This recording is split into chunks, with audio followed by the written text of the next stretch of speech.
Sunday's games are over, and the son of Dusty Baker just made me feel very old.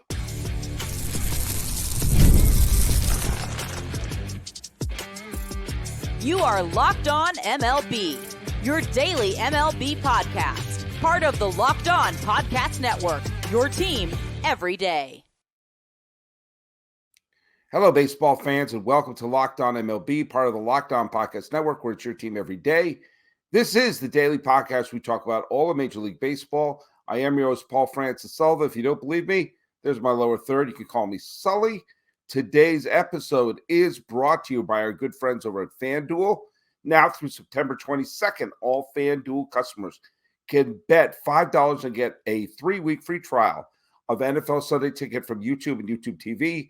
Visit FanDuel.com to get started. Follow us at Locked On MLB Pods on Twitter or whatever it's called now. And on Instagram, I'm your pal Sully. I'm at Sully Baseball on Twitter, Sully Baseball Podcast on Instagram. Hey, let's go through the trivia question. I said, which teams still have their single season home run champion be someone who made that mark before the 1994 strike? The 94 strike is kind of the unofficial starting point of the steroid era, and all sorts of home run records fell over. Well, the answer was by Scott Horstmeyer, who got it correct. The Reds, the Tigers, the Twins, the Pirates, and surprisingly, the A's.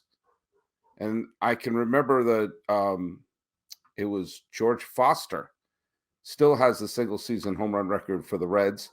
And I know that Hank Greenberg has it for the Tigers. And, so we'll go through some of the stuff later. But, yep, good job, Scott Horstmeyer, getting it correct. A couple of interesting things happened today. For those of you who know, I keep the summer score. And that's where I award points for teams that are in a position for a playoff spot each day after Memorial Day. Because after Memorial Day, that's when you can really start to look at the standings. But in September, I give a point to not just a team that is in a playoff spot, but also one game out. Well, guess who's one game out of a playoff spot as we wake up on Labor Day? The answer to that would be, drumroll please, the New York Mets. Give the Mets credit. Give Sean Manaea and the Mets credit. They beat the White Sox, which apparently is not a very hard thing to do. The White Sox already have 107 losses, and they have to avoid 13 losses the rest of the way to avoid the ignominy of passing the 1962 Mets. And I don't think there's a chance they're going to do it. But that plus the fact that the Phillies and Castellanos beat the Atlanta Braves in a walk-off 3-2, well, now the Mets are just half a game out of a playoff spot. There you go. And of course, today the Red Sox and Mets are going to be playing. Now, Atlanta, they're not playing. We'll get to that in segment 2. But good for the Mets for dusting themselves off and not allowing them to be eliminated, even though they had some rough games recently. Oh, speaking of dusting, I'm old enough to remember the 2002 World Series when the Giants and the Angels locked antlers. My dad, may rest in peace, saw his beloved Giants win 3 World Series in 5 years, 2010, 2012, and 2014. And yet he never got over the 2002 World Series. He never forgave Dusty for pulling Russ Ortiz. He was still angry that they couldn't win a World Series with Barry Bonds. They had that one sewn up. Well, probably the most memorable highlight of that World Series, other than Bonds' home runs off of Troy Percival and Francisco Rodriguez, was the play where Kenny Lofton hit a drive into right center field, and JT Snow, the first baseman of the Giants, came in to score, and Darren Baker, the 3-year-old son of Giants manager Dusty Baker, who was kind of I guess he was the bat boy that day, ran out to pick up the bat because he thought that was his job, and ran across home plate just as JT Snow was coming across home plate. And they were about to collide, and JT Snow had the presence of mind to score a run in the World Series with his foot and pick up 3-year-old Darren Baker with his hand and whisk him away out of danger. Darren Baker was 3 years old. Today, he made his big league debut and got a hit for the Washington Nationals. That makes me feel old because I don't think 2002 was that long ago. Evidently, it was 22 years ago. That's strange. By the way, the Cubs beat the Nationals.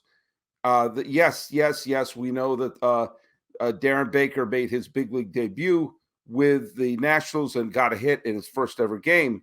But the Cubs are on a rampage. They've won 9 of their last 10 games, and they're creeping back into contention. They better hope it's not too little too late. The Braves better hope they go on a winning streak and put a little bit of distance behind them. Hey, let's give some credit to some teams that look like they're on the verge of collapsing and then suddenly put on the aft thrusters and are showing, no, this is my division to lose. Remember when the Royals were breathing down the neck of the Cleveland Guardians? Well, now the Guardians have opened up a 3.5 game lead, and Alex Cobb, who was acquired from the Giants, took a perfect game into the 7th inning.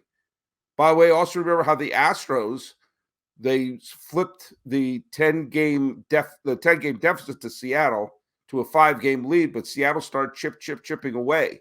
Well, Ronald Blanco pitched yet another solid game. The Astros beat the Royals, no easy task there, and the Astros are basically, well, they're getting a little more comfortable on top of the AL West. The Mariners lost to the Angels. In fact, they lost the series to the dreadful Angels. Mariners, who are now just 1 game above 500. If you actually kind of sort of want to, get into the postseason, you can't go on, they've split their last 10 games. Can't do that. The Royals are 75-63. That's 5 games ahead of the Mariners. Minnesota is 64-62. That's 6 games ahead of the Mariners. You got to make up 6 games. And if you want to do that, you got to go on a big winning streak. You have to just clobber the teams ahead of you. Otherwise, call it a year. Now, let's take a look at who owned baseball. I already mentioned Alex Cobb, and I think I mentioned Sean Manaea, who pitched wonderfully as the Mets blanked the White Sox. Kyle Manzardo hit his first 2 major league home runs in the Cleveland's win over the Pirates, and he edged out the wob from Yordan Alvarez, who got a couple of home runs himself. By the way, Jordan Walker went 5 for 5 in a weird game between the Yankees and the Cardinals, where the Yankees fell behind, came back, and then the Cardinals just went on a rampage. Half wobs, Lawrence Butler, go listen to Locked On A's, where I was there with Bryce Patrick, talked about the fact that the A's just lost a crushing game. Lawrence Butler got 4 hits and was stranded at third base 3 times in an extra inning loss. That's impossible. Joey Ortiz played well for the Brewers, but they came up short 3-2 against the Reds. Spencer Schwellenbach pitched well for the Braves, but the Braves are a little tenuous right now, and they lost extra innings to Philadelphia. And Ryan Yarbrough pitched wonderfully out of the bullpen, but Toronto lost to Minnesota 4-3. So this is Labor Day. We have now moved to Labor Day. And when we come back, I want to talk to you about the fact that, as I hinted in the first segment, not everyone is playing on Labor Day. Okay, let's hear from our friends over at FanDuel. You've heard us talk about FanDuel. FanDuel is America's #1 sportsbook. Well, we have something a little different for you. Now through September 22nd, all FanDuel customers could bet $5 and get a 3-week free trial of NFL Sunday Ticket from YouTube and YouTube TV. Then with a YouTube TV base plan, you'll be able to watch every regular season Sunday out-of-market game. All you'll need is a Google account and a current form of payment. Then you can cancel at any time. Just visit FanDuel.com. It's America's #1 sports book. Hey, this is a reminder that Locked On has begun the first ever national sports 24/7 streaming channel. Locked On Sports Today is available on YouTube TV and on Amazon TV on the Free Fire TV channel app. Check out the latest news, takes from all of your local and national Locked On hosts. I'm on there from time to time, as if you can't get enough of me. Follow Locked On Sports Today wherever you get your podcasts and on YouTube and on the Amazon Fire TV channel app. All right, I am now going to talk about a scenario that is not going to happen today, but it could have. It's a strange way to start a segment, I grant you. All right, it's Monday, September 2nd. It is Labor Day. And my father, sadly, is no longer with us. But if he were, he would be loving today because the day we will probably have a cookout.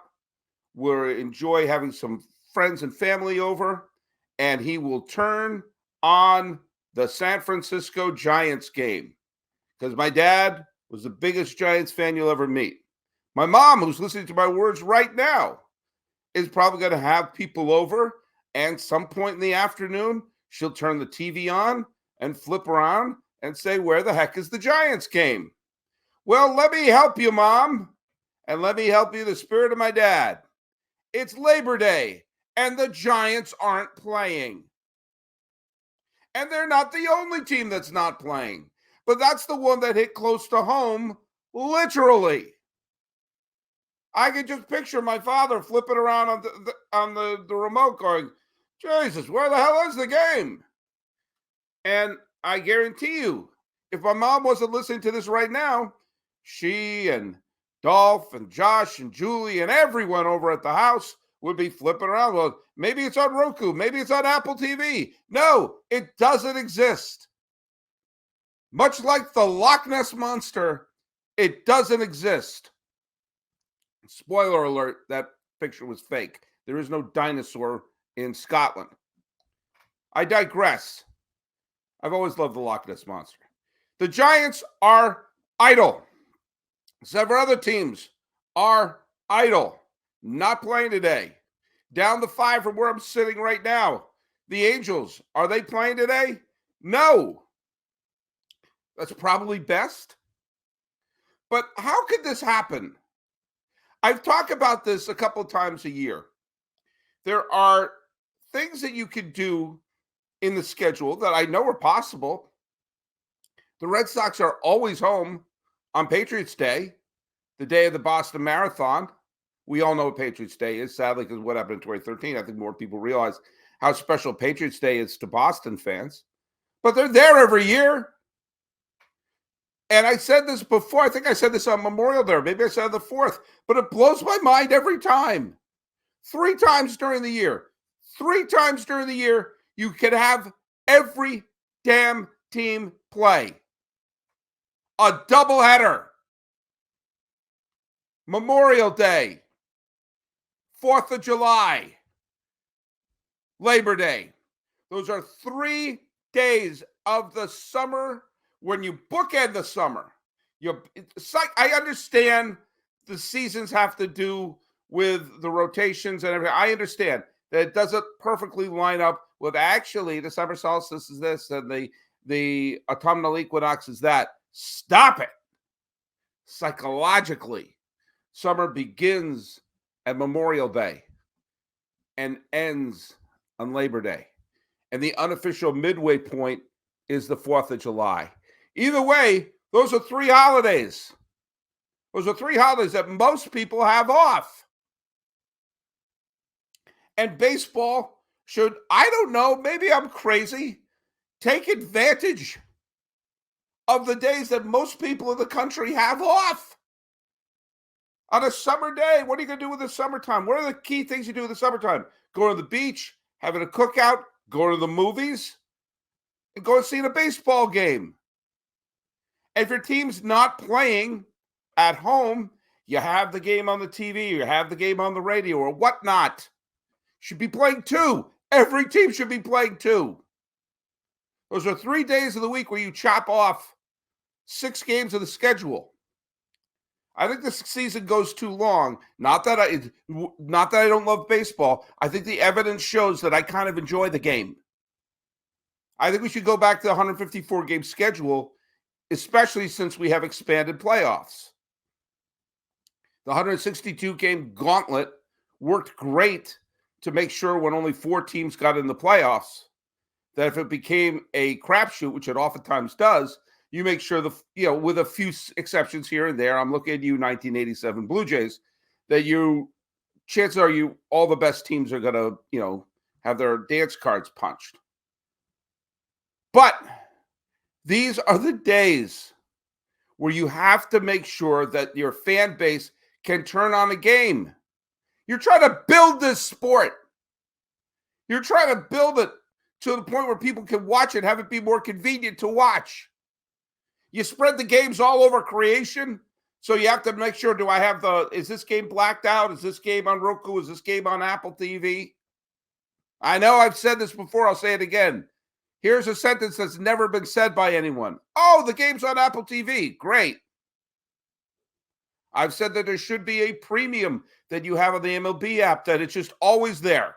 I'll pay the extra, just make sure it's always there on the app.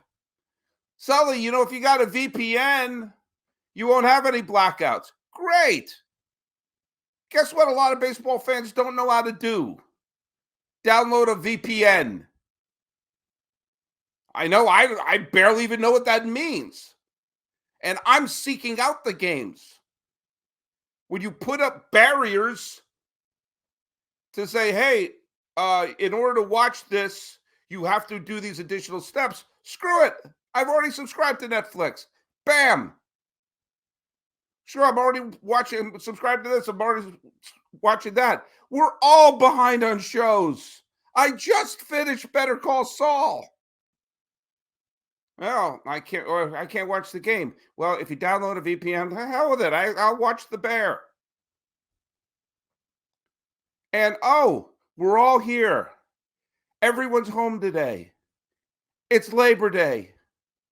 Let's watch a game. No, there is no game today. Every team. Okay, let's just start basic. I think every team should play a doubleheader on Memorial Day, 4th of July, and Labor Day. That's what I think. And you lean towards, on those days, for the teams that have either good weather or dome stadiums, because you're probably not going to get rained out in the dome. That's why they put the roof up. Here's the other thing. If we could make allowances, like as I mentioned, Boston for Patriots Day, then we can make the following. We can make sure that every team plays on these days. As I said, no team plays on Toronto on July 4th, but Toronto's always home for Canada Day. And yes, either the Yankees or the Mets have to be playing at home on September 11th. There has to be some ceremony there for September 11th. But you know what? These are not complicated. I mean, I understand it's probably harder to put together a schedule than I think, but that's when you create the algorithm for the schedule. Let's give them Labor Day off. No, you don't take away one of the key days. Oh, I got a big box store, but I'm not going to open it the day after Thanksgiving. I don't understand it. I understand how baseball thinks sometimes. And maybe, to paraphrase my dad, maybe they're not thinking. I used to say that when I got in trouble. It's like, well, I didn't think that. My dad would say, yeah, that's right. You didn't think. Yeah, play games on Labor Day. Hey, let's hear from our friends over at Gametime. You all know what Gametime is. You should, if you've been listening to this podcast. It's the place to get tickets for any live event, not just sports. Listen, my voice just went up. Not just sports, but also theater, concerts, comedy. And now Gametime has a new feature called Gametime Picks that makes getting tickets for your favorite live events even easier. Gametime Picks filters out all the fluff to show you only incredible deals on great seats so you don't waste time searching through thousands of tickets. Game Time Picks makes your curation so much easier on sports, concerts, comedy, theater, and more. You get seat views, a panoramic view from the seat in the app before you buy it, the lowest price guarantee, or Game Time will credit you 110% of the difference, and your purchase is covered by the most flexible customer service policy in the ticketing industry. Take the guesswork out of buying tickets with Game Time. Download the Game Time app, create an account, and use the code LOCKEDONMLB for $20 off your first purchase. Terms apply. Again, create an account and redeem the code LOCKODONMLB for $20 off. Download Game Time today. What time is it? It's game time. Hey, thanks so much for making Locked On MLB your first listen. Now, make your next listen, and you can do this for the next few weeks. Make it Locked On A's, and let me tell you why. It's your pal Sully. I'm doing 2 shows a week. Or 2 shows a day. I wish it was 2 shows a week. I'd get more sleep. I get to do Locked On MLB and Locked On A's, and I cover the A's in this, which is the final month of the Oakland A's before they travel to Sacramento. We're doing a lot of shows. We're doing a lot of things, not just covering the team, which actually they're a more entertaining team than you're expecting, but you also get to see the emotion as Oakland fans, and yes, there are many of them, and they love their squad, say goodbye to the green and gold. Make sure to subscribe. This is going to be an emotional month on Locked On A's, available wherever you get your podcasts, part of the Locked On Podcast Network, where it's your team every day. All right, let's see who is playing on Monday. The Cardinals and the Brewers. This is the last gasp for the Cardinals if they need to start winning games and going on a big run. And the Brewers are just slow and steady and win the race. Peralta is up there, and we got to just see the Brewers have all sorts of thoughts of having this be their year and quietly waiting in the weeds for the playoffs to begin. The Orioles need to sweep the White Sox. That's all there is to it. The White Sox are on pace to lose 200 out of 162 games. I'm not sure how that happened, but that appears to be the case. And Flexen is pitching for Chicago. The Orioles, if they want to pass the Yankees, hold on to first place, taking 2 out of 3 is not enough. They have to sweep. They have to feast on moments like this. The Astros, man, they're probably going to win the pennant again, aren't they? That's just what they do. Well, it's the return of Verlander, and the Astros and the Reds are locking antlers. Huge series.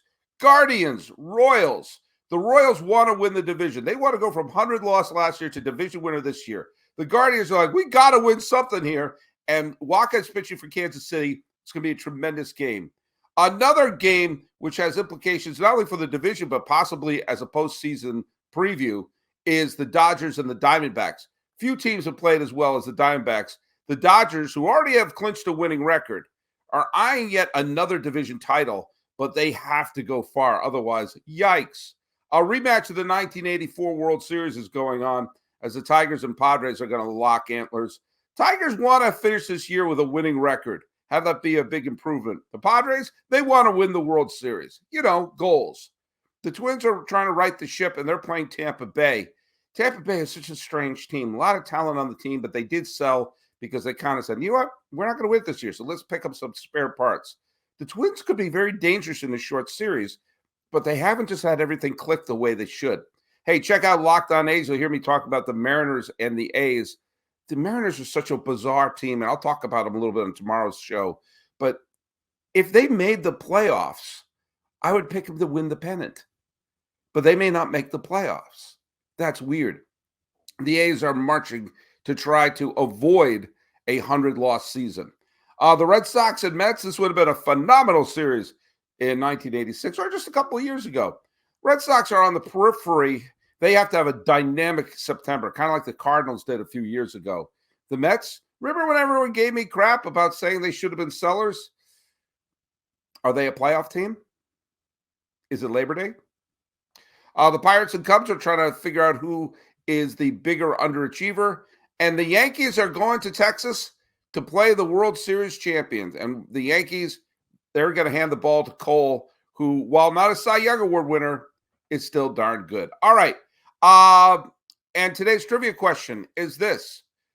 Between 1996 and 2007, Joe Torre was the manager of the Yankees, and he went to the World Series with the Yankees in 96, 98, 99, 2000, 2001, and 2003. Now, Mariano Rivera clinched most of those league championship series. Obviously, John Wetland clinched one. Aaron Boone homered to clinch another.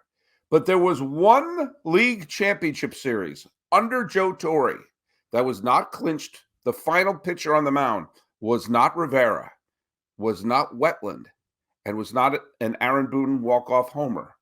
Who was the third Yankee pitcher to earn the save and clinch the league championship series for one of Joe Torre's Yankee teams? Put the answer down here on YouTube or wherever you follow us. Follow us like Locked On MLB Pods on Twitter and Instagram. I'm your pal Sully. I'm at Sully Baseball on Twitter, Sully Baseball Podcast on Instagram. Wondering why not every team is playing on this Labor Day? This has been Locked On MLB. I am your host, Paul Francis Sullivan. Please call me Sully.